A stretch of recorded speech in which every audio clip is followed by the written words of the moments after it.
So a couple weeks ago, I explained kind of my summer program for this year, and I wanted to go over the changes that I'm now going to make after being halfway through. These gray boxes represent workouts I've completed.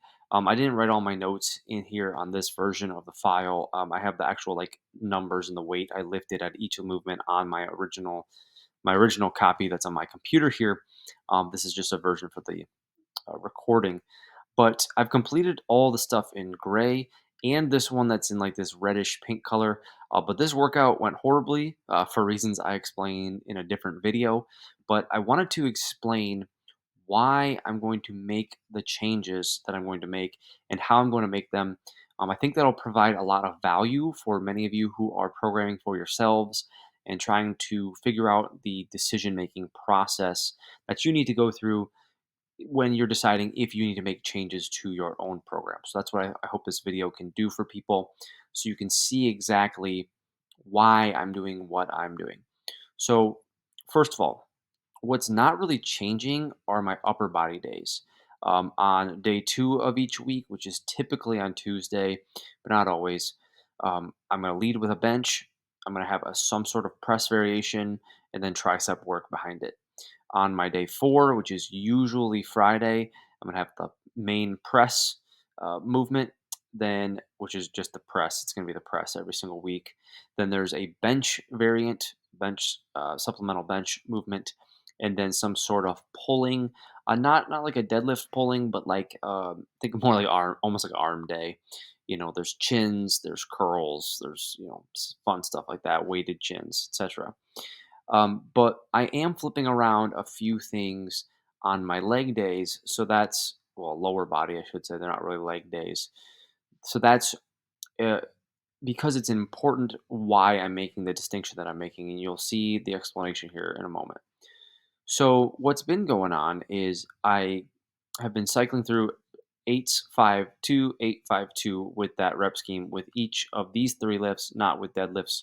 If you go watch the other video, I'll explain why. But the previous video where I explained this program. But the reason why I'm making this change, if you tally up the total volume between these 3 weeks, low bar, this is just the low bar back squat, okay, this first movement of each of these days.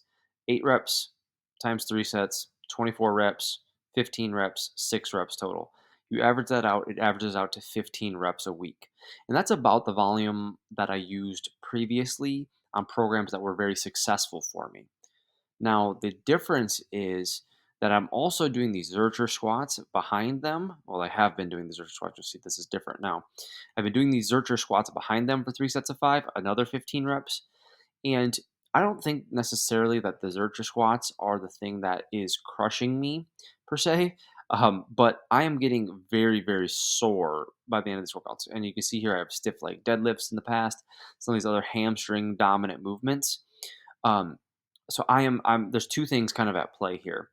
First is that I am going to split up the squatting movements. So the 15 reps and total really 30 reps in total of squatting pattern, I'm splitting now across the 2 days. So I've moved the Zercher squats off of day 1, which they've been for the previous 6 weeks, and moved them onto day 3.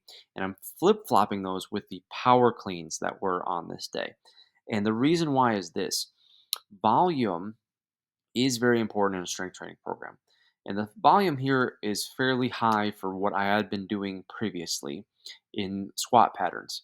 So volume is important, and weekly volume is very important. But so is frequency. And if I am going to leave the volume the exact same, but also double the frequency during the week, I think that's a good thing from a skill standpoint. I think that's a good thing from a soreness standpoint to alleviate some of that soreness. I also am doing a movement here with the good mornings that's a little less hamstring dominant. It's not as heavy. It's not going to do that kind of work on my hamstrings. And I think it'll allow me to recover a little better because what was happening was coming out of these 8 week, I would be sore till basically this day. And then by the time I got recovered by this day and I barely eked out this day, I would be crushed before I could recover in a week. And so I don't think necessarily that the 8s, 5s, and 2s are the problem. I think it's the fact that I was doing my back off work essentially my additional volume work for the week on the same day. And so I'm splitting that up, which is it's weird that I programmed it that way in the first place because I'd never done that before, but I did this time for some reason. And so I'm going to make that change now. So my kind of volume work will come later in the week, my intensity work will come at the start of the week, and I'm hoping breaking up that stress a little bit will allow me to get better results. It might just be also that I'm too intermediate for this program. This program might be more advanced than I need, where we have this hard eights week, this hard 5 week, and this heavy, but less overall demanding twos week. It's demanding on your CNS, but not as demanding from like a muscle fatiguing standpoint, if you will, because you only got to get through 6 total reps of squats. Now, going back to the eights for a second, the eights, these were hard, man. Like the very first week that I did them, I like nearly passed out after the top set, and it took me like 30 minutes to go do the back offs. It was rough. Like it was rough. Then the second time around, it went much better. And so this third time, it went terrible. But for like I said, this is not for that's for other reasons. I explained this briefly in another video, but we went camping a couple days before. I kind of had a couple workouts jammed back to back right before this.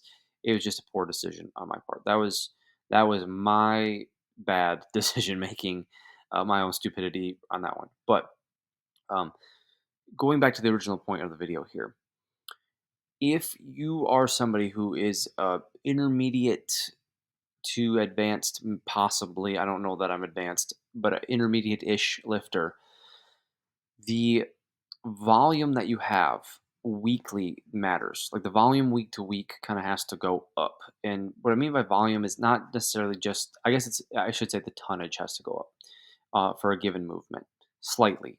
Okay. So if your volume is staying at 15 reps, if you're going to do 15 reps again the next week, then it has to be heavier 15 reps, right? Now, if you're going to do this much volume of squatting in a day, it might be a good idea to break it up so you have a greater frequency.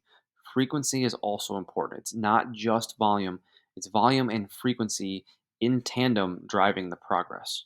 Okay, so if you're somebody who's getting stuck on your program, think about this a little bit. Decide if you want to kind of split. If you're somebody who's doing like a push pull legs, um, consider having the more volume type of squat work on your second legs day versus the first legs day can be more intensity focused. That's what I'm doing with this. That's why I'm also putting the light pull on this day. So we have heavy pulls on day 3, the light pull being the power clean, now shifting to day 1 instead of heavy and light pulls and heavy and light to medium squats in the same day. So just some things to consider. That's going to go on for about another 6 weeks. Again, I'm rotating a lot of these exercises in. They go kind of the assistance exercises, the SSB good mornings, weighted chins and dips and stuff. That's all rotating in 3 week intervals, just for some flavor, some for some variety, and that's just more for fun. The summer, it's kind of like the off season. If I end up deciding to jump into a meet, uh, those will be a lot more particular in terms of what I choose to do. So, anyways, I hope this was helpful to somebody. I talked about it for 9 minutes. Hopefully, I was able to clarify my points enough for you. But volume and frequency matter a ton in your decision making when you're designing a program. If you need help programming, Jordan at ironhabits.com, or hit me up on Instagram in my DMs, or on Twitter, or X, it's now called X, at iron_habits. On Instagram, I'm at ironhabits. My email again, Jordan at ironhabits.com, or you can just visit the website, ironhabits.com. See you there.